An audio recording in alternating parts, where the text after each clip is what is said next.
Going on? What's going on, everybody? Want to welcome everybody to another episode of Time Out with Shaq. This is season 2, episode 2.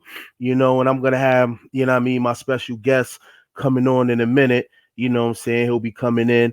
Everybody that's watching, if you have questions and everything, just leave them in the question box. And he's here now, so I'm gonna bring him in. What up, dog? Is my camera on? Nah, it's not on, man. It's not on. Hold on. Let me try to get it right over here. All right. I thought cam should be on. Oh, hold on. There we go. Gotcha.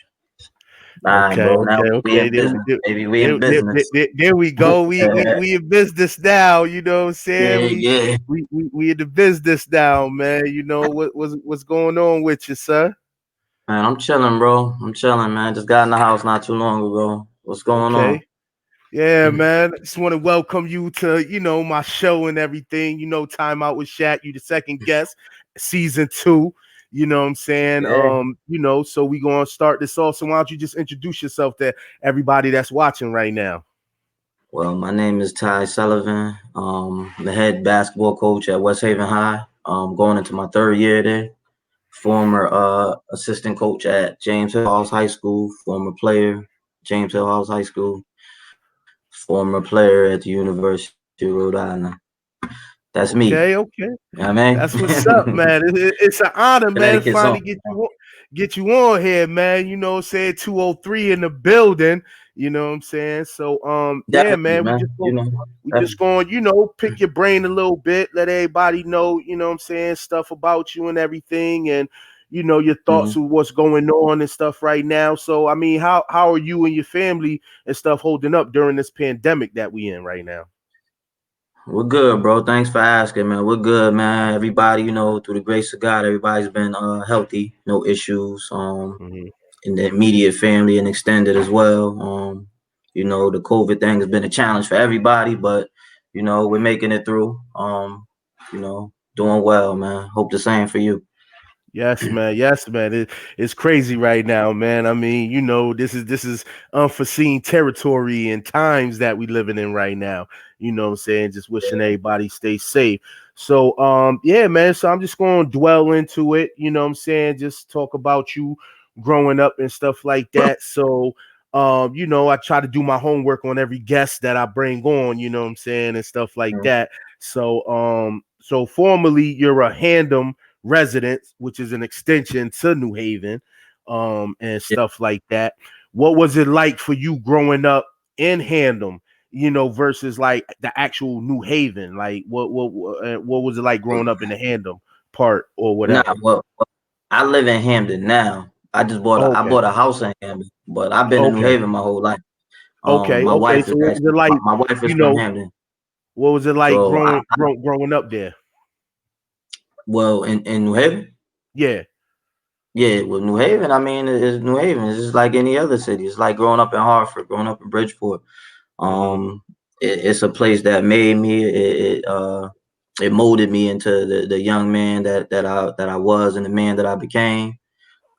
Things weren't easy, and I think that's what kind of molded me into the guy that I developed to be. It's a little different today, because a lot of our kids don't go through the things we had to go through growing up, and the challenges that we had to face. So it takes a little bit of that competitiveness away, especially in the sports aspect, and and life as well, because kids today don't really have to work for too much, man. But New Haven is a tough place, just like any other inner city in America, in the world. You have your challenges, you have your your ups and your downs, but that's what makes and breaks a lot of us, Yeah.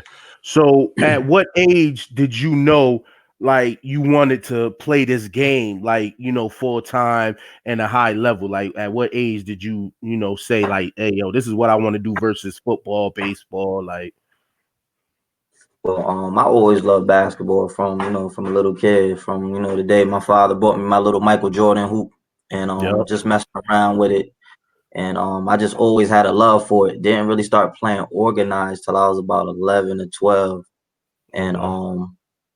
I was, one of the shy kids. I went to stay with my cousin in the projects for the summer. My mother went down south, and she moved down south, so I had to stay with my aunt in the projects and started hooping with my cousins. And I started playing around, tougher kids, other kids, and I started to get a love for it, and I started to take it serious. I was pretty good. Didn't realize how good I was. Met a few guys in the neighborhood that kind of, pushed me and believed in me. And it's been, something I loved ever since. Something I've always been around since Mm-hmm. 11 to 12 years 11 to 12 years old. Since that age I've been around basketball, and the love has remained the same for it. So I've just always had a passion for being around the game, learning about the game, and teaching the game. So Yeah. that's my thing, man. Okay, okay, yeah. So, growing up, we all got, them idols that we look up to, whether it's on, a pro athlete or a hometown hero. Who was your basketball role model growing up? Was it somebody, in the parks, or was it, a pro player, college player? Like, who was your role model that you was like, I want to model my game after him and stuff like that? Well, we all got our pro heroes, man. But the Mm-hmm. people that inspired me, um, locally, and just had a major impact on my development. Was guys like Troy Bradford, Mm-hmm. Bobby Moore, Terrell Mm-hmm. Myers, Shamar Antrim, Mm-hmm. Toby Carberry. Those are Yes. like guys like Will Solomon. Watching Will grow up, watching him play growing up. Them guys, had a major impact on me. Wanting to do this, man. And Marcus Cox, Kevin Jeffries. Like Okay. I grew up in that era where dudes went hard, man, and I seen them do it on a high level, and it inspired me to want to even you know uh develop my game to that level. Being a little guard, it was a little more it was a little more difficult for me than it was for those guys being a little taller than me, but they definitely inspired me to think it was possible to make it and do things with the game of basketball. So Yeah. I definitely got to show the local legends love. Yeah, definitely Yeah, a lot of legends on that list, you know what I'm saying? I yeah, had the man, chance of definitely. playing against some of them and stuff like that. So growing up, did you see a difference between like, the 860 ballers versus 203 ballers? Like, did you see any differences, or was y'all kind of, you felt like it was kind of like the same, atmosphere? Like, you take your time outside New Haven, say come up to like a Hartford or something like that, you got that same feel, that same type of basketball or whatever, like, or did you feel it was like a little difference or something? I think it was the same, but Hartford, going to Hartford, brought out the best in you. Because Mm-hmm. back in the day, it was a little different, man. Them Hartford dudes on the sideline, man, talking that talk, man. And you coming from the L, they don't want to hear nothing. It's all about, Yeah. I Yep. played against Hawk, Ice, Mm-hmm. Kendall, Yep. going up in Weaver, man, the beast. It was crazy, man. But I think both cities bring out the best in each other. It's Hartford's got a long list of legends and very historic basketball foundation, man, along with New Haven and Bridgeport as well. And it's just like, yo, I got much love for the 860. I had a lot of wars coming up with the 860 guys, man. And they brought the best out of me, man. I know I brought the best out of a lot of them. So it's just mutual respect, mutual love. And I think it's the same, You bring some 860 guys down to New Haven, they're gonna show out too, and vice Okay. versa. Yep. Yeah.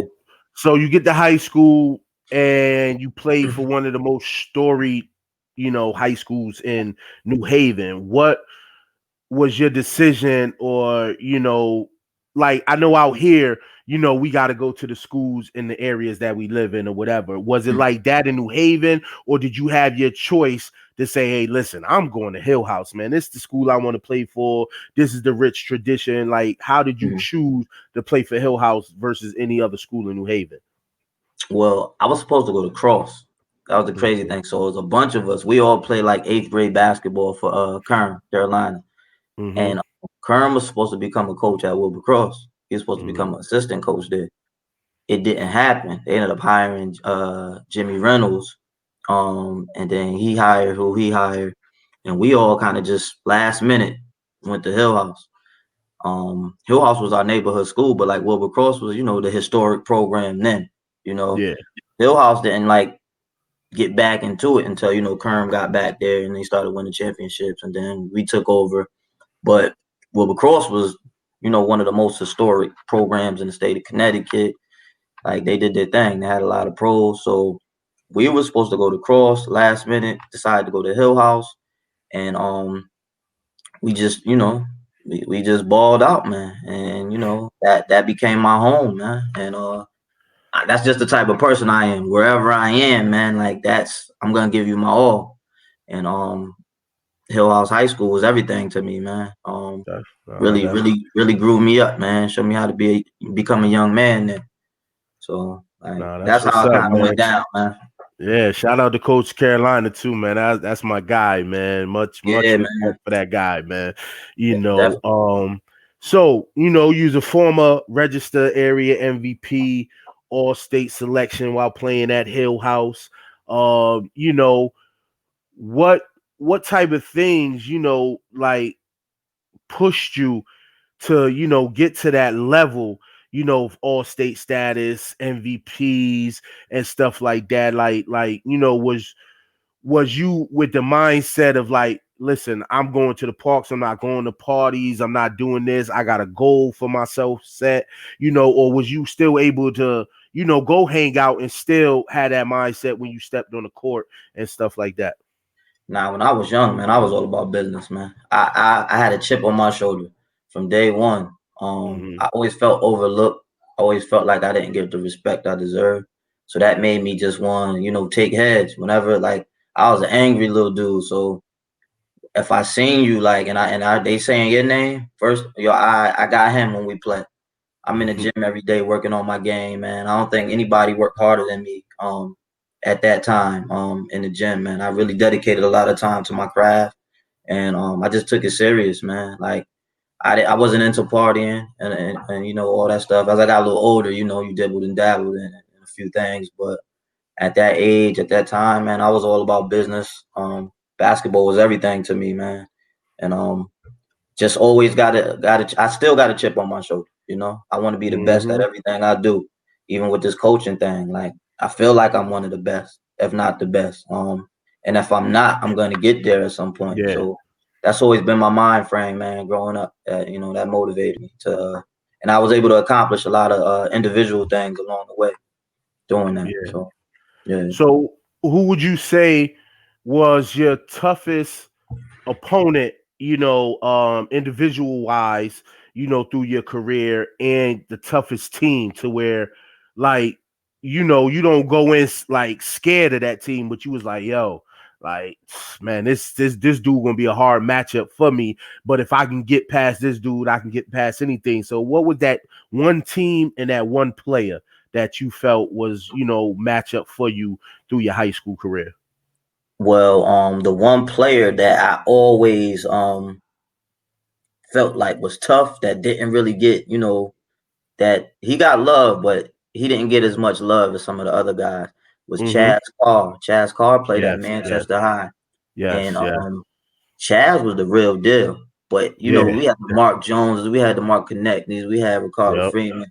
But Chaz, he had the body, he had the build, and he was one of the. We matched up against Manchester my senior year in the States, and we Mm-hmm. got by him. But he was one of them dudes. I'm like, yo, man, I gotta go against this dude tonight. Like he was that individual dude, but teams, Harding was definitely that fucking team. That they were the guys that bumped us. And I don't Yeah. even remember anybody on their team. I just remember 5 guys subbing in every 4 minutes, man. It just in your face. So Uh-huh. that was the toughest team I ever played against. That was a game I'll never forget. One of the worst games of my career. And and one of the toughest players in state in high school was I would say Chaz Carr. Yeah. Okay, okay. So Mhm. you had a, great high school career. Now you move on to college. Was you like heavily recruited coming out? And what was your decision on choosing to go play at Rhode Island, All right, so University of South Carolina? coming out of high school, I was a non-qualified. I didn't have my SAT scores, Okay. so I had to go the prep school route. I post-graded at the McDuffie School in Okay. Massachusetts for Okay. Tony Bergeron, who was at UMass, who was at Woodstock Academy, Yep. and so I played for Coach Bergeron. Out of Hill House, I had Central Connecticut, I had Quinnipiac, I had Sacred Heart, St. Francis, PA. Hmm. Who else? I had a bunch of local D1, small Yeah. D1s. But I couldn't play anyway because I was a non-qualified, so I had to go to prep. I ended up going to prep.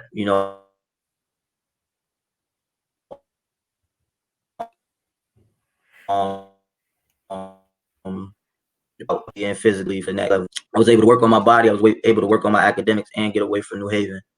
And along the way, some other schools got on me. URI came out of nowhere, man. They seen me play. We had scrimmaged a college. We scrimmaged Springfield College. It was a D3 Hmm. college, and URI came to that game, and I did well. Had like 21 in the first half.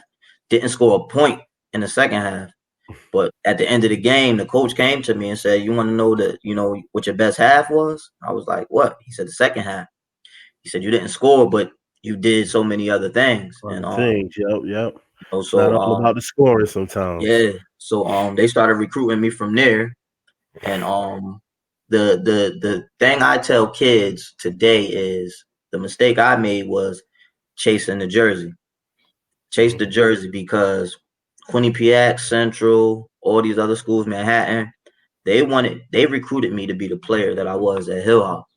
Mm. URI recruited me to be a role player. So I chased the Atlantic 10 to, be a role player. So I got there. They had guys from other places, that were pretty good. And when we worked out, like when I went on my visit, I was the guy from Hill House in my visit. But when I got to school, I had to be this other guy that I didn't know Yeah.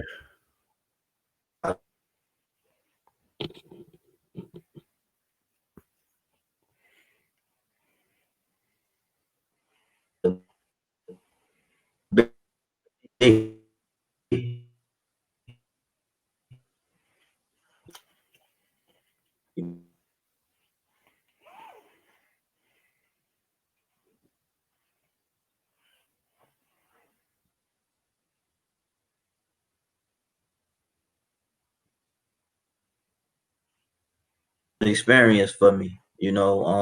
Ended up being a good experience for me. I could have, done like a lot of other guys did and transferred and went and played somewhere else, but I've never quit anything I've done. So I wasn't groomed that way. So I fought it out, even though things weren't in my eyes, done correctly or done right. I stuck it out. I stood tall and I handled it. And I graduated, got my degree. I also suffered a back injury. Uh, Mm. my L4 and L5 disc slipped in college. Wow. So anybody that has back injuries know my pain. So my senior year, I pretty much couldn't play. I would practice 3 days a week. Couldn't practice no more than 3 days a week. In and out of games. So it was just one of them things where I was just like, when I'm done here, man, I know I'm going to coach. I'm not trying to go Yeah. overseas. Yeah. I'm not trying to do all this other Yep. stuff. I want to coach. Like I can't deal with this. So that was like one of the things that I knew I was gonna do. A lot of people struggle with life after being a star, a local star. Hmm. I Hmm. knew right away. I'm going back home. I'm trying to get a job. I'm trying to coach. And it gave me a head start on a lot of other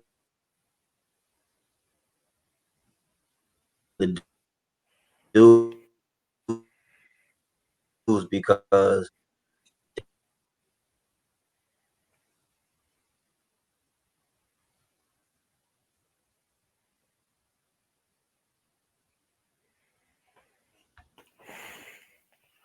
yeah, yeah. I think we made a lost connection. Yeah, But yeah, yeah. So, but yeah, but yeah, man. man. Had a good basketball career, high school, college. Now, college over with. Now you coming back. The coach for the story program that you played for, bled, sweat, tears for. How did that come about? Where you getting on the staff to coach your alma mater? Well, I didn't care. I wanted to be a coach at Hill House. So Mm-hmm. it's a system with Hill House. So I was like the fall league coach. I was the open gym guy. Like I did Mm-hmm. all the grunt work, as soon as I got out of college. So I'm in the gym with Mike Moore, Chaz McCarter, all Mm-hmm. these guys, Kwame McCarter. Mm-hmm. I'm running open gym. I'm coaching them in Foley. I'm coaching them up in New Britain. I'm up and down New Britain. I'm up and down the highway. These guys in my backseat in the gym, Mm-hmm. countless hours with them. And a job happened to open up the next year. And Kern was like, "Yo, man, you want to join the staff?" And I was like, "Shh, that's a no-brainer." So he hired me, man, and I just started, to learn and work on my craft, and knew that at some point he would step away, and I would have to step up. So he became a full-time principal at Hill House, and during that time you couldn't coach as a full-time principal. Yeah, So yep, yep. it was me and Coach Sutton were the two other coaches left. I knew I wasn't ready to be a head coach at that time. I had a certain skill set that, I could bring something to the table, but I Yeah. wasn't ready to manage a whole high A school whole program. program. Yeah, that's a lot.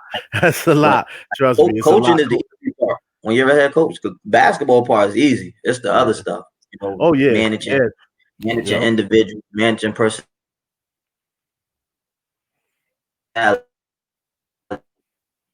handling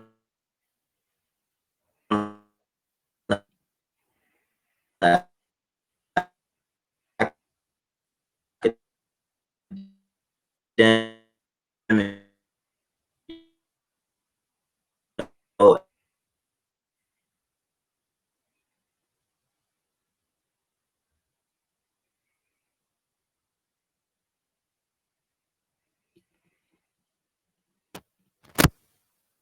did you get that last part?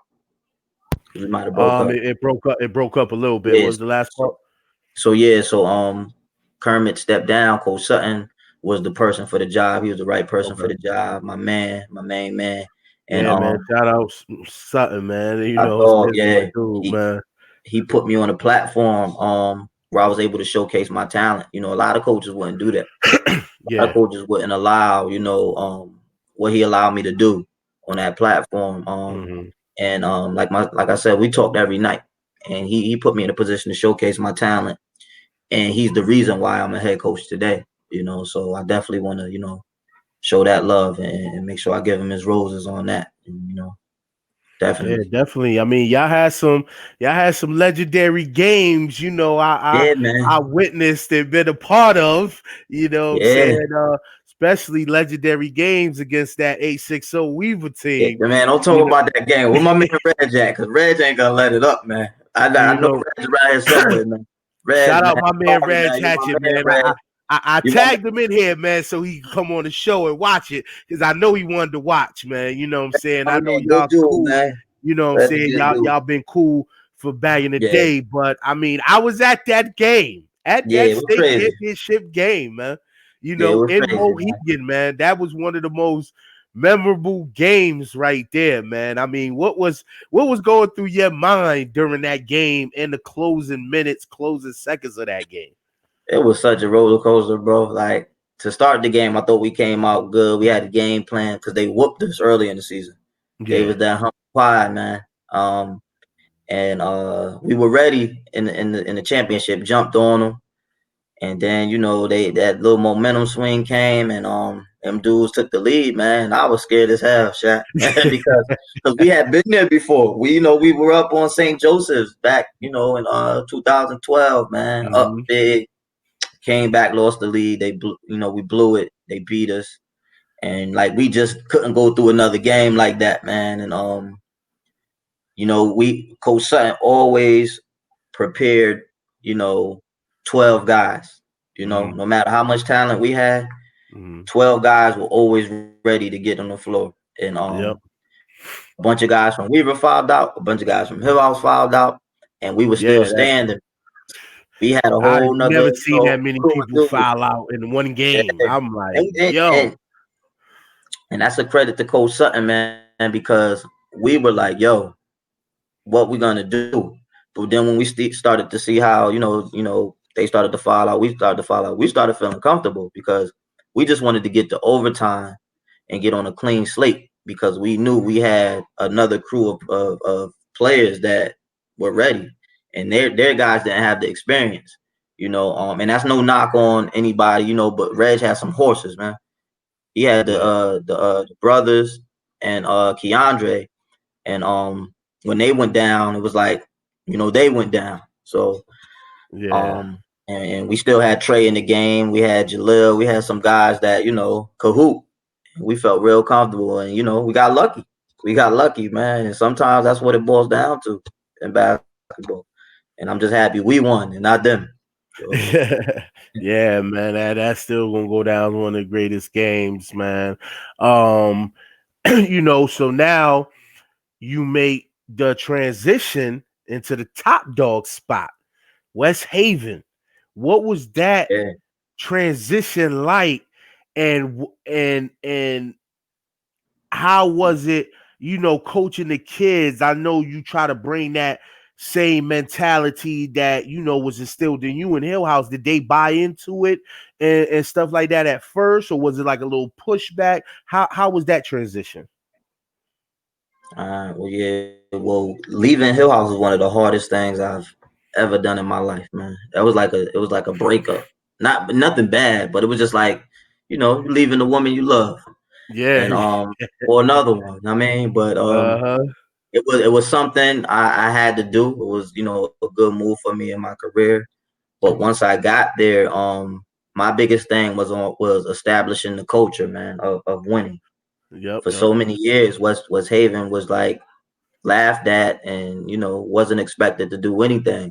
yep, My yep. thing there was, yo, I'm a winner. I expect you guys to win. That was my attitude walking in the door. And I was just blessed to have a group of kids that were tough as nails, man, and ready to play hard for me. Like I really lucked out going there my first year.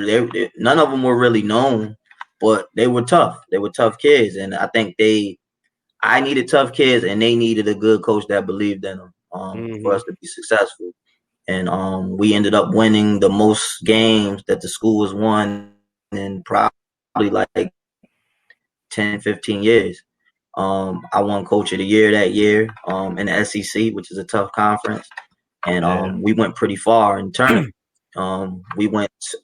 It was the farthest we went since 1979, I believe. And when we won the state champions, we went to like the quarters, and it was just a big year. Then following the second year, we won even more games. Didn't get a chance to play in the tournament. We would have had a good shot of going deep in the Division II last year, and Yeah. it put me in a place this year where in the last 2 seasons, we're third in the SEC in wins, and that's behind Notre Dame, Hill House, then it's me at West Haven High. So going from a 6-win team to a team that's heavily respected in the conference, it's a big thing. It's a big accomplishment for West Haven High. Yeah. Yeah, that's good, man. I mean, whew, luckily, I finally got my certification to coach high school, so hopefully, get a chance to go back to my alma mater, New London Whalers. That's what we Yeah, do, man. Look, baby. we were supposed to play New London this year too, man. We were supposed to play them, but Okay. our 4 open games, they're taken away. So we're gonna have 16 games, but we definitely was gonna go out to New London and play Yeah, them. so let's talk about that. Yeah. How do you feel about the new realignment for, basketball coming back to the CIAC? Do you feel, like that's good? 16 games, because I'm hearing it's 16 games, you got to play everybody within your conference twice, and then they'll have a state tournament. Like, so now with the state tournament, when that comes, is the state tournament still going to be the same as the original state tournament where you could play other teams from other conferences? How is that working? So just the fact that we're playing, they said we're playing, I'm happy. I don't care if it was 10 games, I just want my Mm-hmm, guys to be mm-hmm, able to play. I want to be able to coach, mm-hmm, and keep everybody safe. But as far as the format, it's up in the air, and I think it'll change again. But from what mm-hmm, my athletic director told me, you got your 16 games. You're supposed to play. They're revamping our schedule, and they're gonna base the schedule on your region. So, everybody within proximity. I think it's like 30 miles within the 30-mile proximity.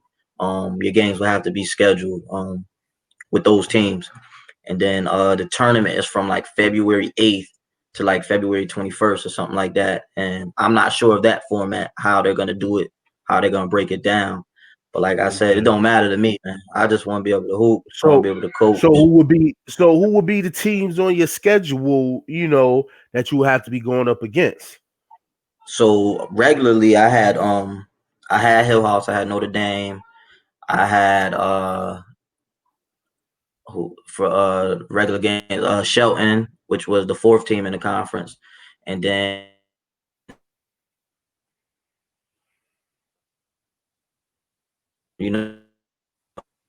like Sheehan, all stuff. Those are 8 conference games. So that's our 16 back in. Yeah, because I reached out to Career, I reached out to Mm-hmm, Windsor. I played Reg last year. Me and Reg played the last 2 years. Reg will play anybody as well. I reached out to NFA. I was supposed to play mm-hmm. Prince Tech this year. Anybody who was in the top 10, I reached out to. Not many took the offer, but I will say the coach at Prince Tech, I got a lot of respect for him. He's not scared of anybody. Well, he Yeah, had Coach not May. Coach scared of May anybody. definitely not Yeah, scared, man. Home play anybody, man. shout I out to my say man coaches My like man BD out you. there. Yep, coaches like you, Coach May, Coach Reg. Y'all don't duck nobody. Y'all gonna play and win, lose, or draw. You know what I'm Yeah, saying? Stuff like that. that's what it's about, So man. so during this pandemic time, have you had a chance to talk to some of your players, and have you given them like drills or anything like they could do to keep themselves in shape and stuff like that, so Yeah, when it's time to get on the court, they'll be ready and in shape and won't come in sluggish and stuff like that? How has that gone with you and your players? yeah. Me and my coaching staff, Aaron Johnson, Bobby Bynum, and Keith Cothran, we've always, we've remained in contact with them, through group chats, group texts. We're always sending them material to keep them in shape. I got great senior leadership in Malcolm Duncanson and Eli Blackwell. They link up with the team and they run their own workouts. I can't Mm-hmm. be around. The Connecticut rules. It Yep, sucks yep, yep, for us. yep. And then on top Yeah. of that, the COVID. So, but I have a great group of seniors who link up with each other and get some work in. So they've been kind of doing their own workouts throughout this COVID thing, trying to stay in shape and keep the chemistry going. So Okay, yeah, okay. So man, you know what I'm saying? Yeah, man, it's been a crazy year for us, man. 2020 is like just got everybody on pins and needles. Is great. You guys are gonna be back on the floor playing, doing what y'all love to do. Mhm. So what advice can you give to, the young student athletes that's out there right now? What advice can you get them as far as, keeping their mind ready, remaining humble, and for them to be ready come, November when all teams are able to step on the floor? Yeah, my advice would be to utilize this time. One thing, COVID has been a blessing to some people. Some people have went into COVID down and throughout these last few months came out on top. So I would tell them to utilize this time to work on their game, to work on their bodies, to work on their academics, strengthen their reading, do all that type of stuff. And there was no school for a period of time. So if you're not in the gym, if you're not on YouTube looking up drills out in your front yard, dribbling the ball, um, you wasted a lot of time. So I would just tell them, this time off, this time away from everything could be, a blessing to strengthen their game and find out who they are, as Mhm. individuals and as athletes, So it's you any obstacle that ever came, in my path, I've tried to use it, as you know, a positive.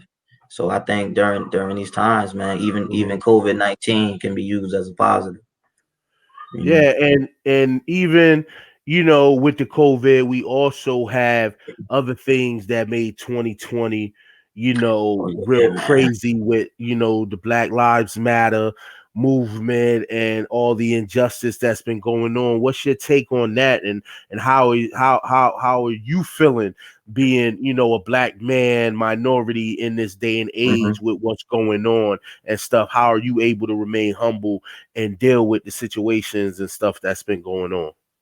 I speak out about that stuff all the time, man, especially to my kids. Even with me, being a black male, coaching in a predominantly white area, but the school is, predominantly black now and Hispanic. Um, Mhm, to be a black man is a great thing, and I mhm, take pride in that. I wear that on my chest wherever mhm, I go, and I hold my head high, being a black man, and I'm in full support of black excellence, and I'll always speak out against the injustices to black males and females and people of color all across the country, man. And I instilled that into my kids to speak out when something's not right. If it means we got to sit out a game, I'll do that for the cause. It means that much to me. Being black is everything. So I'm always for the cause and the movement right now. I think it's an important moment for Black America, man, to step up, man, and kind of demand what we want right now. Like enough is yeah, enough when it comes to some of definitely. the stuff, man. And I just think more of us need to speak out about it. We need to teach it to our young ones, the generation that we took the baton from, the earlier generation, and we gonna pass it to our young ones, Definitely, man. So definitely, that's who definitely. I feel. Yeah. So Well, yeah, man. Like I said, man, it's definitely been an honor to have you on the show. So I'm gonna leave like this. I do it with every guest that come on my show. If you had yep. to make yourself into one ultimate player, I need 5 players. What would you skill set from each one of those players to make you that ultimate player? 5 players could be college, NBA, local heroes, but I need 5 players, skill sets you would take from their handles to their shooting, rebound, physical, whatever. Who would they be to make you that ultimate player? All right. Well, first I got to start with the GOAT, Michael Jordan. His skill set, his mid range, his back to the basket, and most importantly, his mentality, is second to none. Then I would have to go with Hakeem Olajuwon as my center. Okay, A lot of people sleep on Hakeem, man. He was that okay. dude, man. Crazy skill set, footwork, high Mm-hmm. IQ. Um, then for shooting, I would say I would have to go with the new generation. I'll take Steph Curry, and Okay, and then I gotta show love to the king, LeBron. okay. High IQ. He ain't a killer, but his skill set and IQ, man, is and his God, gift with size and speed and strength. Like, the guy drop LeBron out of the sky, like, yeah, man. And last, I gotta go with my guy Kobe, man. I'm a Kobe. Okay, that's quite a whew, quite a my player, man, for 2K. You know what I'm saying? I'm With them skill sets. I'm a major know me around go and if I and yeah, and Nah, then that man. that's Well, it, man. So like that would yeah, that would man. make the ultimate player, I think. So Nah, man, that's definitely what's up, man. But yeah, man, once again, man, I'm glad for you, you know what I'm saying, being a guest on the show. It was great talking to you, picking your brain. I'm gonna definitely, check out your games this year. Hopefully, thank you. if we allowed to have fans, I'll check it out. If not, I'm gonna check it out some form of way. I wish Mhm. you and your team very well. Always been a big supporter of you, man. You doing it Thank for the new age culture kids, giving back to the city of New Haven.